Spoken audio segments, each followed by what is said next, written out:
Hey, what's going on, guys? Dino Gomez here from Dynamik 365, and in this week's episode of the Figure SEO Podcast, we take you on an adventure, and we sit down with Daryl Rosser, the owner and founder of a very popular SEO blog, Lion Zeal, to figure out exactly how he began making money with SEO with no prior experience, exactly how he's scaling and growing his SEO business, and most importantly, what he would do if he had to start over today with only a laptop and $500 in his pocket. This is an episode that you can't miss. It's all coming up in this week's episode of Dynamik 365. This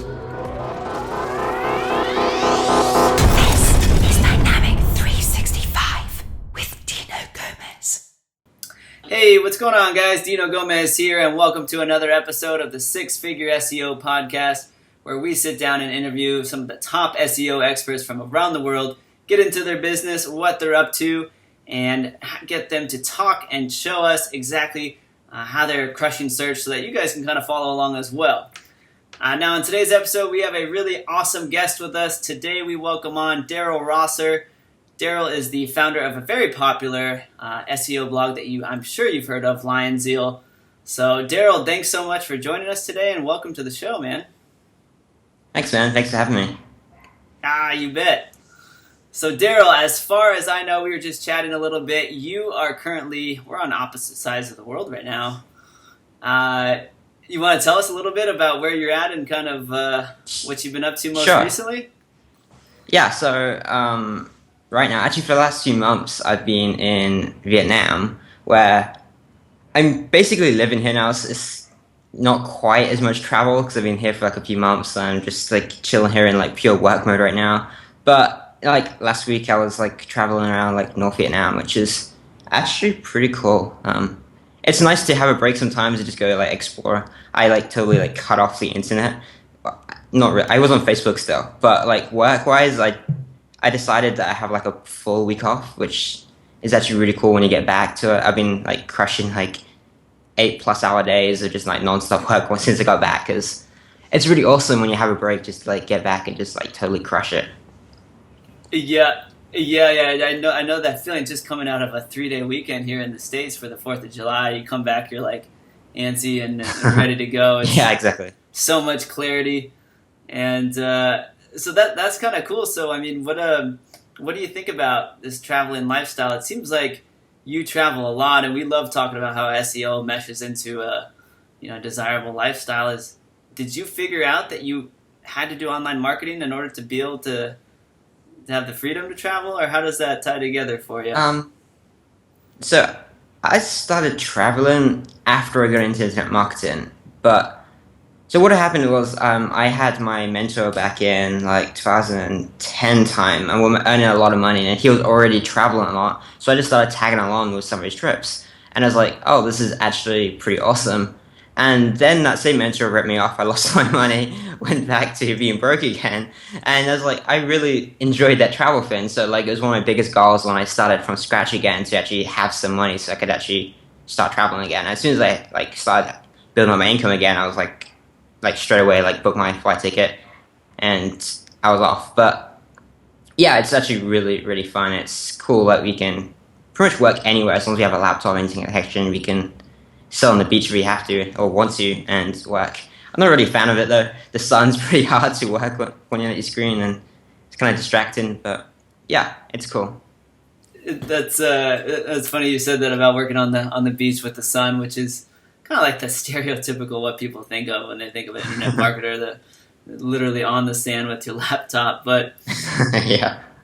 Well, very cool. Okay, so you had a mentor early on. I think that's interesting. I'd love to kind of like hear about that. And it doesn't sound like it turned out well. But what are your thoughts about having a mentor? And did he, even before?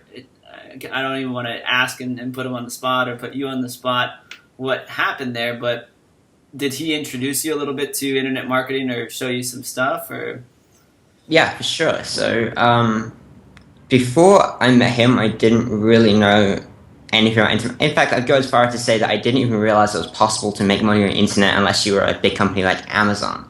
So I met him doing like basically an internship for my school at his company. And I realized this guy was like in his like mid-20s earning like a buttload of money. And I just started looking at what he was doing and started copying it for myself. And I actually did okay just copying it. So I got to like $3,000 a month dollars on my own. And we ended up like hiring up later because he saw what I was doing. And I learned a lot from it. The relationship was pretty toxic by the end of it, and it ended pretty badly. But I'd say it was worth the experience, even though what happened in the end. Right. Well, that says a ton about you, Daryl, that you can have an experience like that and just come out with positives from it. Learning experience got you into the industry, and now you're absolutely just crushing it. Run a killer SEO blog at Lion Zeal, and so okay, so that's kind of, I mean, without even coming out with it, that was kind of the backstory, I guess, of how you got into SEO, and so you kind of broke off, and it sounds like started doing your own thing, and so, I mean, people that are listening in, they love to know, like, what's the first move you made when you were starting off? Like, you're like, all right, I want to do this internet marketing thing. Like, what did you do? Like, step one. Okay. Well, there's two different stories I could give you. The first one would be internet marketing, and the second one would be SEO. So I got started in internet marketing. Depends which time you call it, like properly doing it. So I started building websites when I was like 13, 14 years old about like RuneScape. I was like massively addicted to this game. And I wasn't really making much money from them. I had AdSense on one site and made like $100 in a year, which is amazing at the time. And when I first got into internet marketing properly, when I met this guy, and that's when I realized that you can actually make like proper money on the internet. And I think the first one I did was set up a site, a CPA site, in the TV show niche, like talking about TV shows and stuff like that. And I set it up. I made like 10 cents, and then I quit, and then I didn't come back to it for like 9 months later. So that wasn't the best start. And then after that, I'd already known that guy for months, and I just seen some people talking about some stuff, and I wanted to get back into it because I seen it was working for him, obviously, and other people. So I set up a site. It was a Farmville cheat site, which was blowing up at that time. This was 2009, and it just kind of started making money straight away. It was not much. It was like between like $2 and $5 a day, but to me that was like, cool, this works. Now it's just a matter of getting this to $10 a day, then 15 and 20, and that's pretty much what I did. I just scaled that business. And as for SEO, I'd already been in internet marketing a pretty long time, and obviously I worked at Mentor, then that broke off, and then I had about a 2-year gap where I didn't really do much. I was struggling like crazy, but I eventually got into SEO because I helped out this local business to me as like a favor, really. It was like a family friend, and I set up his website and stuff, and I charged way too little money. I charged him like $500 to set up his website and stuff, but it worked for him. He got some results, and he ended up chatting with like an old school friend or something, and basically referred me to him, and somehow this guy got the idea that I could do SEO. I didn't actually know what SEO stood for. This was like 2 years ago now. I didn't know anything about SEO, but he somehow got the idea that I knew SEO, so he came to me. He was a guy with like 30 employees that came to me asking me to do SEO for him. So I pretty much, like, my start to SEO was like, took the guy's money, told him I can do it, immediately went online and started Googling how to do SEO, and bought Viper Chill's course, figured it out, got him ranked number 1 in like 3 weeks, and fell in love with SEO. See, that is one of the cooler stories we've heard as far as like the entryway into this industry there, because first off, I think a lot of people that are listening can learn from that. You just said yes to the deal, like yes to pressing forward, and you're like, I'm just gonna go figure this out. It seems like so many people tiptoe around. You know, you hear it. At least the people that are trying to get into it, they can just consume information. It's endless. For sure, yeah, I see that a lot. You just dove right in and then knocked it out of the park. That's funny to hear Viper Chill's name too. He, awesome guy. I've learned a lot from him over the years. Yeah, the stuff that he publishes is just wild. So okay, so then you got your first client kind of there through a family friend and built a website. You got a referral, and now you just learned SEO, and so you have your first SEO, and you kind of have like a case study and stuff. You ranked them first. So at this point, you have some money coming in. Now it's is this kind of the start of? I mean, do you consider yourself a client SEO or an affiliate SEO, or kind of how do you monetize right now? What's your These business days, about? it's actually pretty evenly split, I'd say. So I identify more as a client SEO guy, even though I haven't taken on any clients now in a little while. Deliberately, like I just like people start messaging me, I just pass them all on to other people because I just wanted a break a little while. I had decent enough income from it, and I just didn't want to take on any other clients for a while. I started taking on some more now, or at least I'm starting to, but I'm kind of a mess. I like working with clients, and a lot of people really, really hate clients. Like, I hate people, I don't want to deal with people. I'm not like that at all. I have a background in affiliate marketing, I really like it, but it is something fulfilling to me about working with like a real business and actually seeing the results you can send to them. Like when they're telling you they're getting like 15 inquiries a week and stuff like that. That sounds awesome. It makes you feel pretty good. Versus affiliate, which I like I make decent money from affiliate marketing, and I have sites that make thousands a month that I just don't have to touch. But it's not as fun to me. As weird as that may sound to some people, I get a lot more enjoyment out of like working with a client and just massively growing their company. So I kind of do both, client SEO and affiliate SEO. More so affiliate recently, but I'm getting back into clients because I kind of enjoy it. Awesome. Well, that's cool that you said about the client SEO portion, and you don't hear a ton of client SEOs talking about how they actually enjoy helping grow somebody's business and stuff. Which I would call myself a client SEO as well, and that is like it's exciting. Like you said, when they see a massive difference and they're excited and they call you up, and then they also like leave you alone in the sense that they know you have what's in their best interest, and there's kind of this new bond that's formed from that point. So yeah, exactly. Okay, so you're doing a little bit of both, but you're back in that client SEO kind of strategy there. What is your? I mean, you definitely have a great, massive reputation with Lion Zeal and your blog and so forth. So, do you mind if we talk about maybe some of your client lead gen strategies for a moment, or? Sure. Yeah. Go ahead. So I've pretty much tried everything to varying degrees of success since I got started out. I think mostly when I first got started out, my biggest mistake was trying something not fully committed to it. So I try it out, especially when I first got. After I had that first client, I still wasn't fully confident and back to it. But I started trying out pretty much everything people were advertising online. So I have a pretty good idea of how most of them work.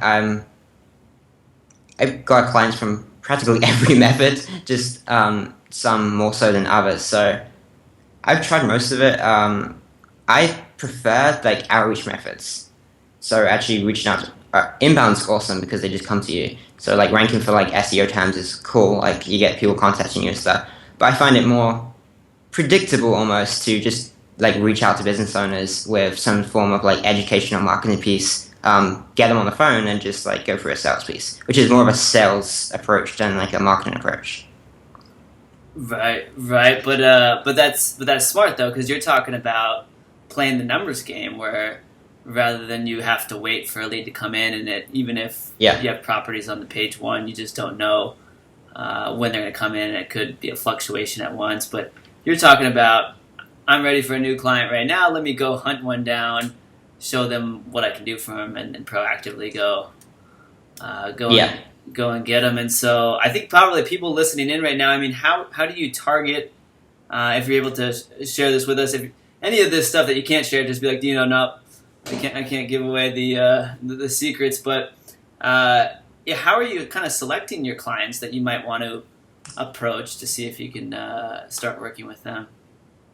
Okay. I add one thing first, and that I'd say most of my clients probably come from referrals, not outreach. Like, it happens as you reach out to more and more businesses that you start working with people, you get lots of referrals. But so for outreach, the prospecting, so who I'm picking to actually contact, I have different things I look at. So I like to work with not huge businesses. I'm generally like $1,000, $1,500 plus probably $1,500 plus. These days, $2,000 plus. But when I first got started out, like 1,000, 1,500, sort of the range I went to. And I'd basically look at companies that are like probably over $1 million revenue a year, because it sounds terrifying to an SEO, but it's really not much money to most businesses. If you have a look at that team, they've got like 3 people working for them, they're probably earning over $1 million a year.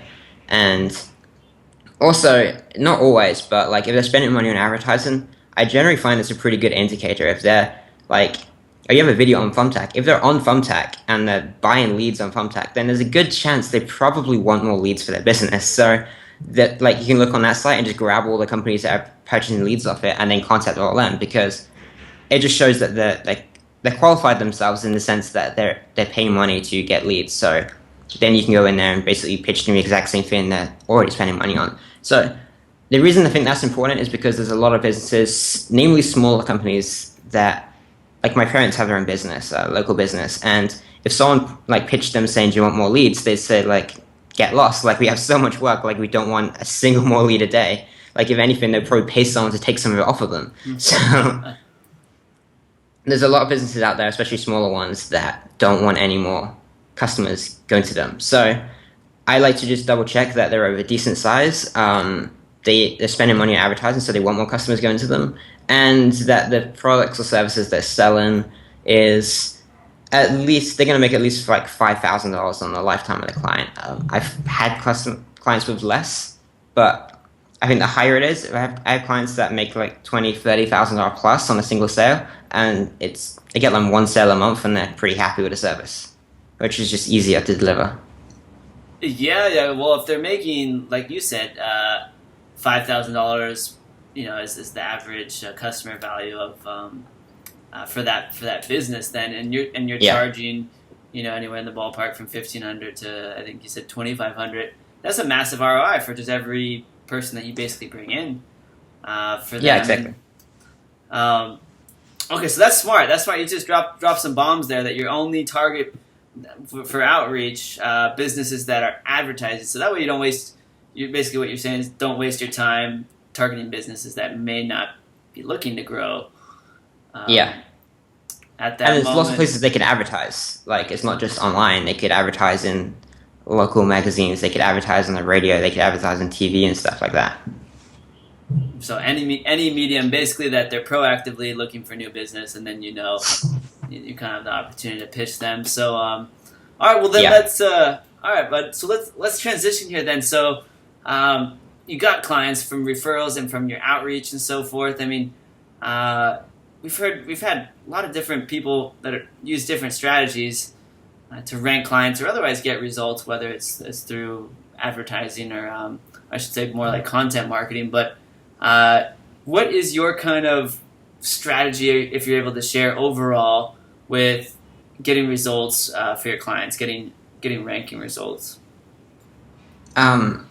Nothing that special. I rank all my clients like number 1. Like, I'm very, very competitive. So if I'm going to take on a client as like, I'm not going to charge you less and get you first page. I'm going to charge you more and get you to number 1 position. So I pretty much just map out a plan of keywords and just build up some PBN links and rank them. It's nothing really that fancy. Maybe sometimes, like, some clients like will rank them from multiple areas. So I like to rank in like all the suburbs and stuff. And I think a big thing that a lot of SEOs in our community seem to really, really suck at is on-page SEO. PBNs are super important, and it's like all the power behind my rankings, but it's amazing how much more you can get out of it where you just do some on-page SEO. So they have all these different services names. If you just go into all the service pages and add like the area name as well, you can actually rank for like service or product name in the area very, very easily with like 0 links to that page sometimes as well if it's low competition. So I don't really do anything fancy. It's just the basics of SEO, like doing all the on-page, throwing in some PBN links, which is pretty much where I get all the power behind my rankings on. I don't do any fancy link building strategies or automated tools or anything. It's just PBNs and good on-page and the basic stuff like Web 2.0, social profiles, and stuff like that.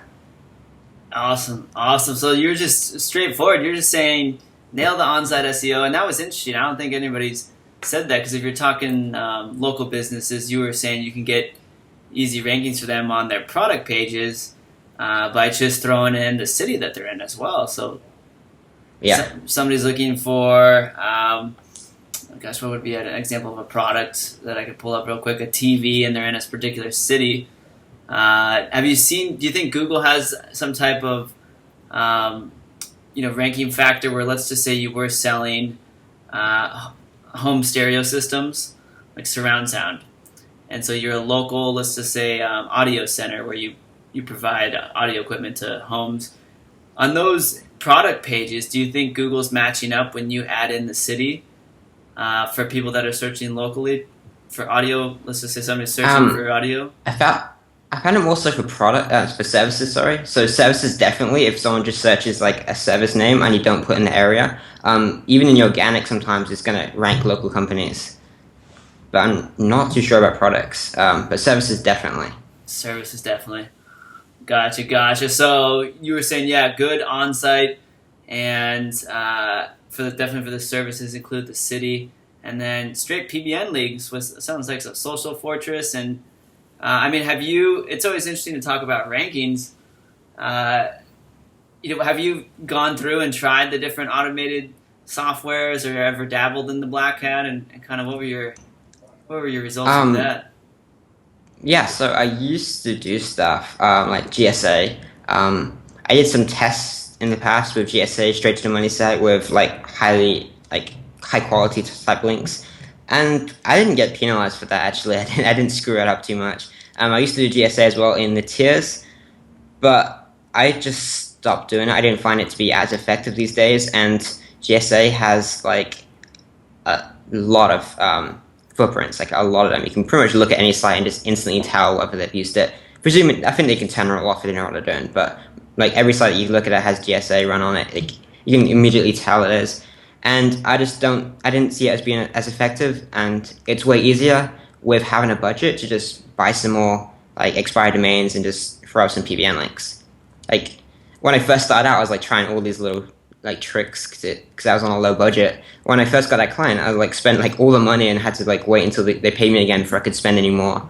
So I was trying all the little tricks that was cheaper, but no, I realized it wasn't as effective, and it was much easier to just build up a PBN, and much more long term as well. Awesome. Yeah, I think a lot of people are curious about that. A lot of people have questions about PBN, so I think it's interesting to get your feedback on them for a moment, in the sense that, first off, how are you managing? Because if you have an entire network of PBNs, how are you managing that in the sense of organization? Do you have team members that manage it for you, or are you actually going in there and adding content? I think a lot of people are confused with that, and it'd be really awesome to kind of get your insight on something like that. Sure. So I have 2 VAs in a minute that pretty much handle all the PBN stuff, most of it. So what I do is I'll buy hosting and I'll buy domains, and then I give the details to my VAs, and they pretty much handle everything from there. And from linking terms, what I'll do is I'll tell them which sites to create a link on. I'll tell them which anchor text to use, and if it's not niche relevant, I'll tell them which post title to use for the post, to make sure there's a match there between the niche of the PBN and the niche of the money site. But aside from that, they pretty much handle everything. So I have 2 VAs, and one of them handles setting up the sites.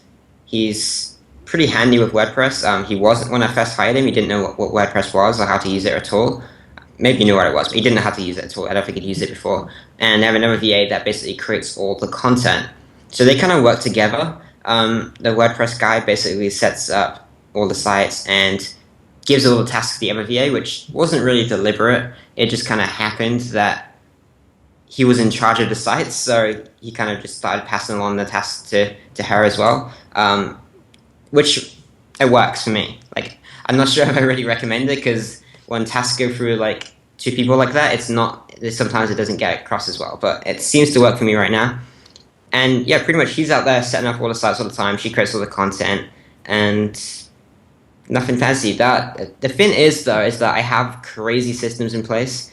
So I literally sat down one weekend or something, and I planned out every single part of managing my PBN, setting up my PBN, everything like that. And I think thought of ways to simplify it.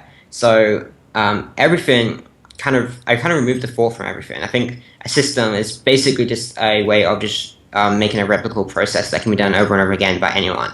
So I basically removed the need to think, because I don't trust my VAs, nothing against them, I just don't trust them to think the same way as I do about SEO and PBNs, and they don't even know what a PBN is. So I created all these little systems, and there's like step-by-step instructions and videos and everything. There's like 11 videos in this document. It's like 1,500 plus words, and just step-by-step on managing my PBN. And there's also guidelines, so it says like include like one logo on every site, include like 5 posts or whatever it is, and stuff like that. So they just look at the guidelines and they can see exactly what they are for every single site, and then they can click it and it says like include a logo. Like I literally have training on how to go out there and design a logo for someone that's never done any design experience in their life.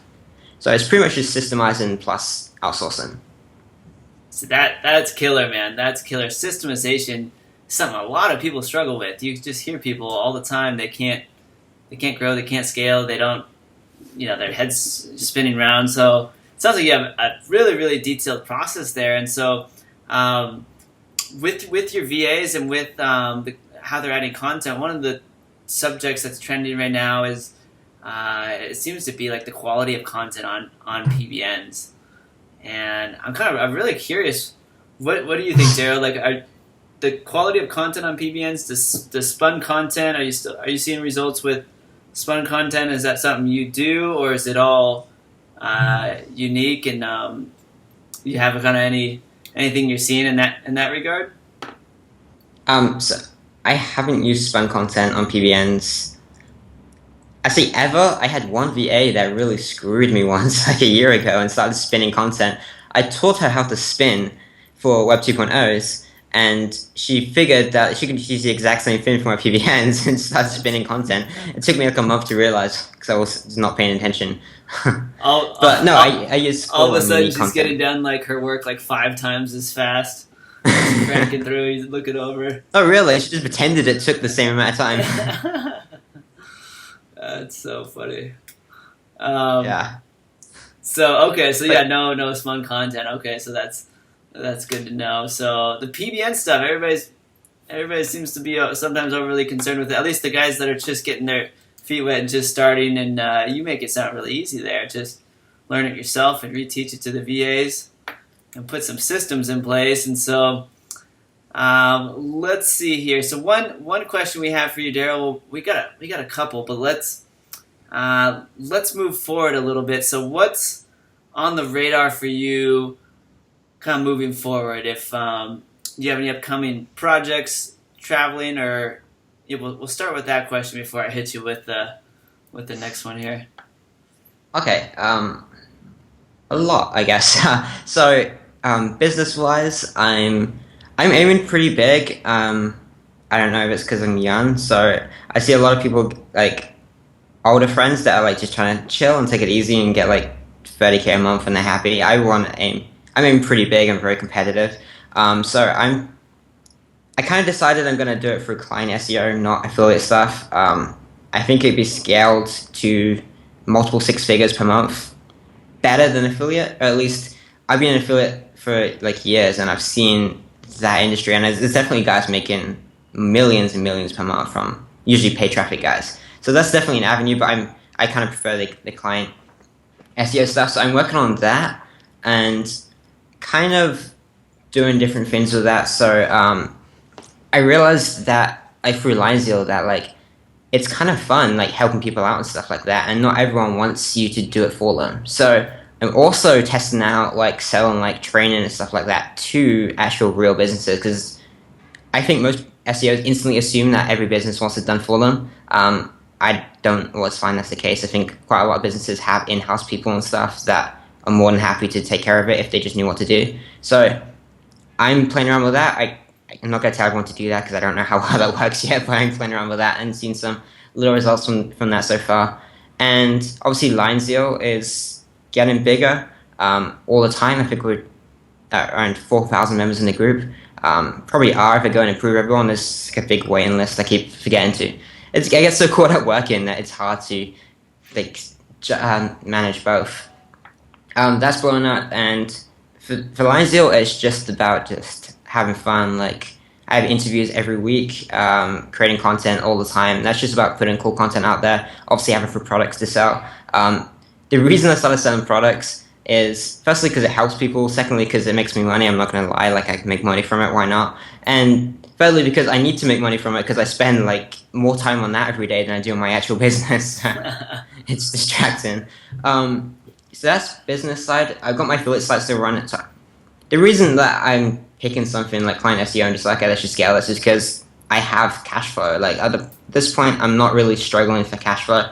I could just work a few hours a day if I wanted to, probably less, and just manage the business and just go travel for a few months or a year if I wanted to. But I want to scale pretty big. So that's what I'm working on my business, just scaling it bigger and focusing mostly on client SEO. And then travel, I'm going to Singapore in a week, 2 weeks, or something like that. Just for like a Can't week. even keep track. You have so many cool travel trips planned. So much going on. A week or two. Yeah. I like to travel every now and then. This time I actually have to because I have to leave Vietnam every 3 months for the visa rules. So it's like, okay, I'll just go down to Singapore for a week. It'll be fun. Why not? It's such a good excuse to go travel every so often. That is an awesome excuse. Yeah, go recharge and come back fired up. So, well, wow, damn, Yeah. man, you have a lot going on there between your Yeah. schedule, several different major projects, and so gosh, I had a question that was right there. I want to ask you. Okay, so with the client side, I think a lot of people are curious. They're doing the client SEO and stuff. There's always they wonder when it comes to scaling and stuff. At what point do you think? And I don't know if you have this mapped out yet or not, but you see people who grow the client side business, and they actually do like the in-house office with like employees and Yeah. that are there on location. Are you going to be? Do you think you'll end up going that direction, size large, or do you think you'll always have kind of a remote team, and you'll grow kind of and in that way? I've been thinking about this a lot because I deliberately stopped growing my client business to avoid that happening.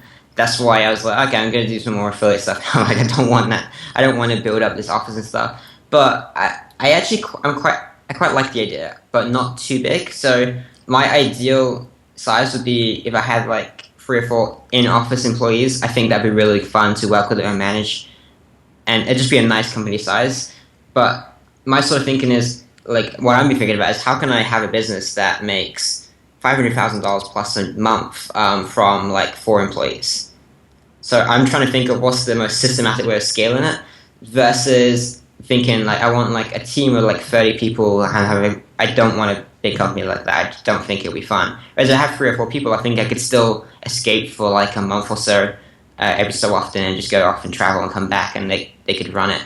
But I don't want like a big company to run. I kind of struggle with balancing whether I prefer travel more or working on my business. I kind of love both equally, which makes it really, really difficult to decide to make decisions like that. But I think if I have like a company of like 4 like in-house employees, 3 or 4, I think I could balance both, which is what I'm aiming towards doing now.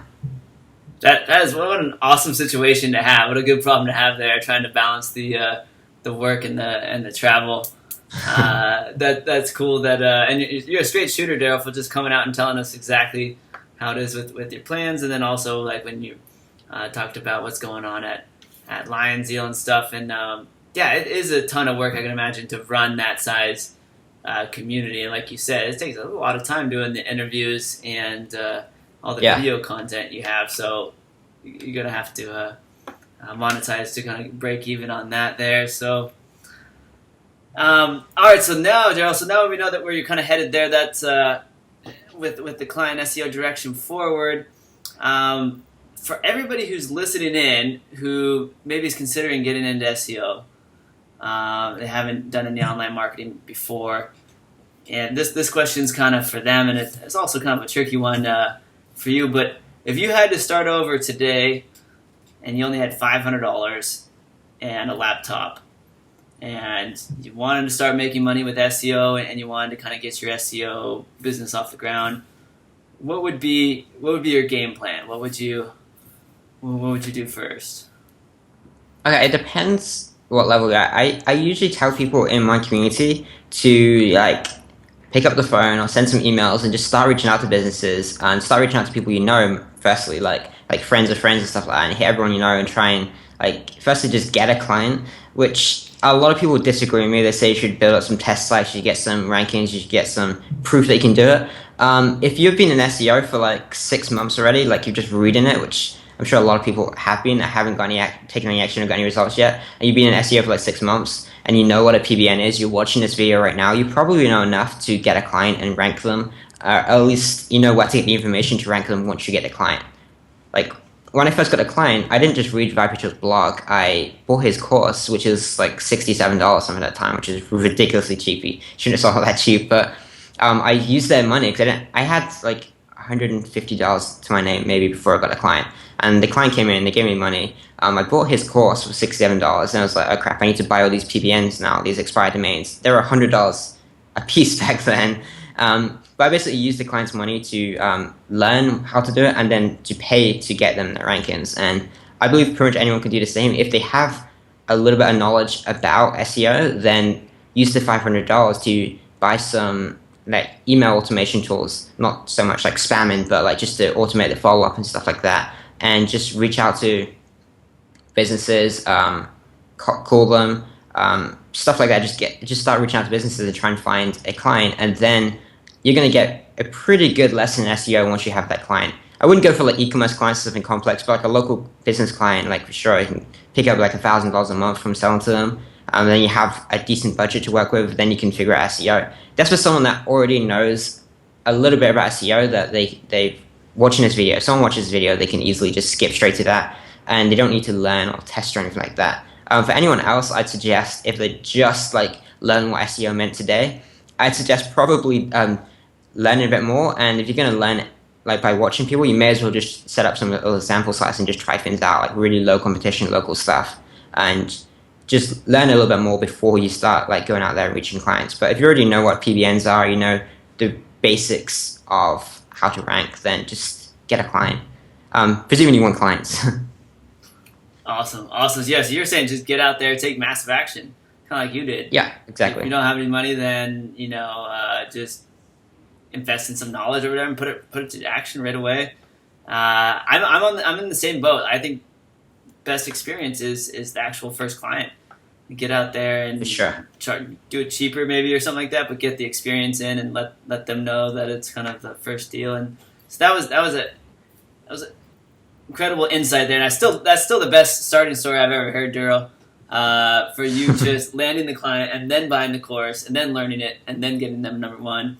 That is pretty badass, my man. So all right, so as we're kind of winding down here, just a few more questions left. And the first one, and this can even be something that's, publicly known or something you've heard somewhere else, or it could be your own recipe. But if we had to quote you, Daryl, if I was going to put together a bunch of quotes from all the different SEO experts that we've sat down with, what would you say is the key to success with SEO? With ranking or that making money?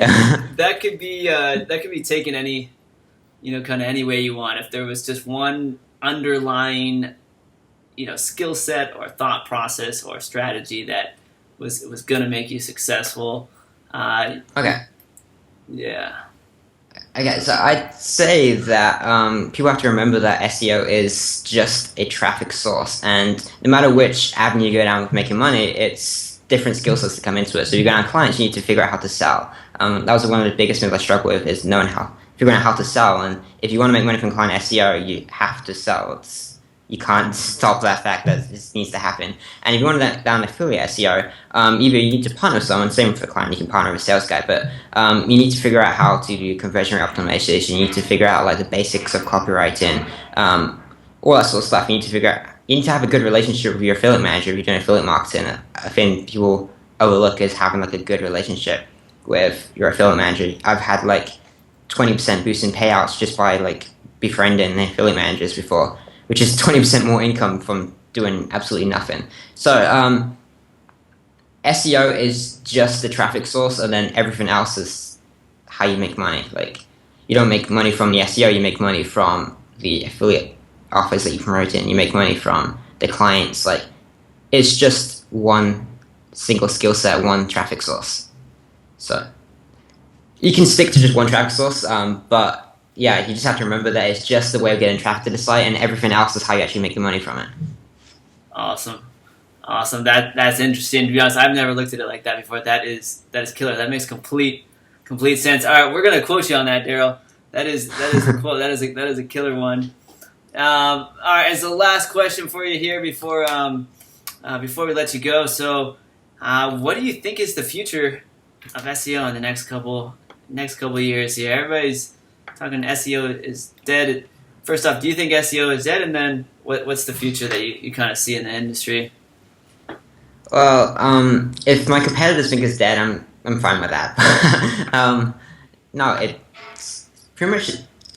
I don't think much has changed in the last like 2 years since I started off. PBN's still working really ridiculously well. Google will come down on them more, but they still work ridiculously well. I think PBNs are still going to be fine in 2 years' time. People obviously building better quality PBN sites these days. We're skipping SEO hosts. We're sticking on like premium shared hosts, so like HostGator and stuff like that, which is natural. It's basically just progressing to making more realistic looking PBN sites. Our sites are becoming almost like real sites. And even like Matt recently, Diggity, shared about how he's like siphoning traffic from his PBNs through to his money site, which increases the link value, which moves even more in the direction of just building out real sites that are for our PBNs. So I think that's pretty much going to stay the same. Semantic webs are becoming pretty popular these days. I imagine it makes sense that that's going to become bigger and bigger. But no crazy claims or anything. There's massive changes are going to come. Nothing huge in the next couple of years that I can think of. We'll just have to see what happens ultimately. It's part of SEO, just kind of predicting little things that are going to change, like being safe with our anchor text and stuff like that, and just rolling with it and seeing what happens. Just rolling with the punches, continue to learn, continue to test, and basically don't freak out. There's not going to be any overnight change. And if you think SEO is dead, perfect. We'll take it. Well, awesome, Daryl. It's been an absolute pleasure having you on the show, man. Really appreciate you sitting down and joining us. And you have a ton of different projects and things going on yourself, and a massive community over there at Lion Zeal. And so, if people want to follow up with you and leave questions and so forth, what is the best way for people to get in touch with you if you are even going to allow them to reach out to you? But where can they kind of connect more with you and your brand and what you have going on? Sure. So I'd ask that people don't Facebook message me unless they really need to. I respond to every message I get. It just sometimes I get too many. It's difficult. It takes me a few days to get back to people. If people go to my blog at lionzeal.com and then they click over to the Facebook group, they can ask any questions they like in there. I'm usually in there every day. It's easier to answer a question there because I answer it and then everyone sees it, and then I don't get 5 people asking me the exact same thing, which happens quite a lot. I don't mind it. I'm grateful that people message me and grateful people actually like my opinion and trust my opinion, but it's difficult sometimes to balance like answering all people's questions and running the business and working anything like that. But yeah, they go over to lionzeal.com, they can find my blog, find my YouTube videos, everything there, and the groups there. It's like one of the top links. You just click it and go over to the group and apply. And it's like 4,000 members now. We're just chatting SEO, and yeah, I answer questions and stuff in there as well. Awesome. So you guys heard that. Go head on over to lionzeal.com. Daryl's got a killer blog going on there where you're going to learn a ton of free tricks. And then also make sure you bounce over to his Facebook page because, like he said, it's blowing up. There's over 4,000 members now, and a lot of good stuff and networking and things going on there. So Daryl, my man, really appreciate you sitting down and joining us today. And we'll go ahead. We'll talk with you soon, and we'll see you over there at your website. All right, man. Thanks for having me. This is cool. It's a good chat. Definitely. All right.